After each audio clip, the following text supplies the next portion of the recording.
Hello, my lovely friends. It's Margaret, and it is time to nerd out about My Plain Jane by Cynthia Han, Brody Ashton, and Jody Meadows. Hey, I did it in order! This came in my June Lit Joy crate. I get that every month because I am a sucker for bookish goodies, and they do a really good job of curating their boxes. The basic plot of this is, it is a retelling of Jane Eyre. I know we're all about the retellings of a Jane Eyre on this channel, aren't we? And it is a retelling of Jane Eyre specifically with a supernatural twist. So instead of being just, a regular plain Jane, Jane Eyre actually can see ghosts. And she has learned from experience that if people know she can see ghosts, it does not end well for her.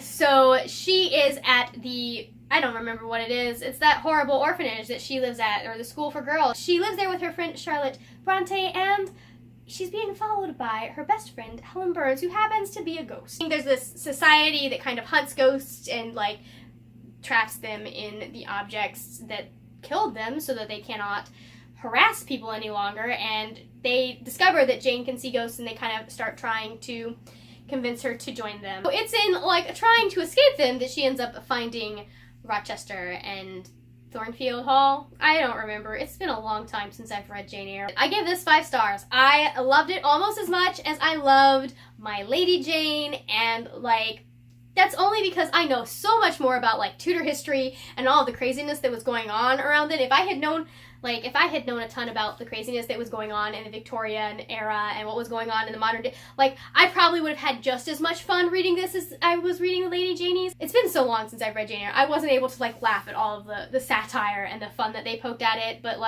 the Tudors is something that is very recent for me, so all of their jokes hit right on. Not so much with this one, but it was still fun. One of my favorite things about the Lady Janie series is how the narrators will break the fourth wall and directly address the audience. That is a dramatic technique that you see in a lot of plays, and I really just enjoy it when that happens. You're the audience and you're kind of in on this secret, especially since the Lady Janies, who I guess are the narrators of this, they kind of have this future knowledge, so there are a lot of anachronisms, and they're just completely irreverent about historical stuff. And it's, for someone who loves history, it's still really fun to have people that are well, yes, but here's this thing in Harry Potter that relates to this, and is able to relate it to a modern audience. I really liked how they some of the things that they did with the plot, and some of the ways that I can't tell you because they're spoilers, but I really did enjoy a lot of the ways that they kind of messed around with the Jane Eyre plot, as much just as much as I enjoyed how they kind of messed around with Tudor history in My Lady Jane. My Plain Jane did the same kind of here, we're gonna screw with this and kind of make it so it's not quite the story that you remember, and I like that. I like alternate universes. I like retellings. That's what this is, basically. I really like the little romance that happens in this book. It was cute. It was adorable. Charlotte Bronte is a badass in this book. She's just half blind and doesn't have many talents, but she's not gonna let that stop her. She's gonna make herself into somebody important, and I really I liked her pluck and her reserve, and she's kind of writing Jane Eyre's story as she goes, which is absolutely hilarious because you get parts of Jane Eyre written in there. I liked that we got to see a little bit more of the Victorian era and Victorian London and Victorian England. It wasn't just at Rochester's estate. We were all over the frickin' place in this countryside. We got to see some of Charlotte Bronte's family and a little bit of where she grew up. We got to see London, where the society was. We got to see all of the craziness that was going on with the Regency at the time,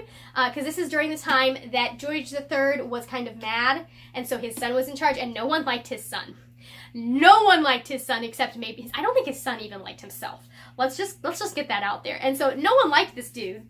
And so they're always making fun of him, and he's completely insecure. And it was fantastic. I loved it. This might have been right after George III died. Anyways, but it's had the son that directly succeeded him, and no one liked him. And clearly no one likes him because he was a complete and utter buffoon, which they do stay true to in this book. The end of this book was just a mess in a good way. It was just so much stuff was you would think something was happening, and then it'd be oh no, here's a wrench in the works, and this is gonna happen now, and we're gonna have to, great, now someone's been kidnapped, and I don't think anyone was actually kidnapped, but like that kind of like, oh great, now we've got to go rescue this person. And like, here, we're gonna go here and we think this is safe, and nope, not safe at all. This review is every frickin' way. This is really good if you like classics, if you like the Victorian era, if you're okay with a little bit of fudging of your history / story, if you just enjoy like ridiculous satire, because this is that's basically what this is. It's kind of a parody of Jane Eyre. If you enjoy parodies of things that you love, this would be a good one for you. Here's a little bit of example of when I say of their like very like they address the reader and they kind of are very like tongue-in-cheek. We understand, reader, this is an extremely pedestrian way to describe something, this bopping on the head. But after numerous revisions and several visits with a thesaurus, that really is the most adequate description. He bopped it being the ghost, he bopped it on the head. It's just full of like just fun bits like that, and I love the dialogue that they come up with between the characters. There's a lot of banter, and Margaret loves her banter. Margaret loves her banter. It's part of why she loves comic books so much, and Dick Grayson. It's irreverent, and I like irreverent, apparently. If you like classics, if you like cute romance, if you like a banter, if you like tongue-in-cheek, witty parody, this is the book for you. You should read it. You will enjoy it. I personally think that you actually do need to read Jane Eyre to probably get the full experience, but Jane Eyre is an interesting story, and even if you like absolutely hate some of the relationship dynamics in it, it's still very, very interesting. Please let me know in the comments if you have read it, what you thought of it, if you have any other great Jane Eyre retellings that you would like to tell me about, because apparently I like them and enjoy them and have been reading a lot of them recently. If you enjoyed this video or you found it helpful, please give it a thumbs up. Also, you can hit that subscribe button. I would love to see your lovely face here on a regular basis. Become part of the family. You can also find me on Instagram and Twitter. I am at the word nerd there as well. And don't forget that is a 3 in nerd instead of the E. That is it for now, my friends. I will see you later when we will talk about more wordy, nerdy things. Bye!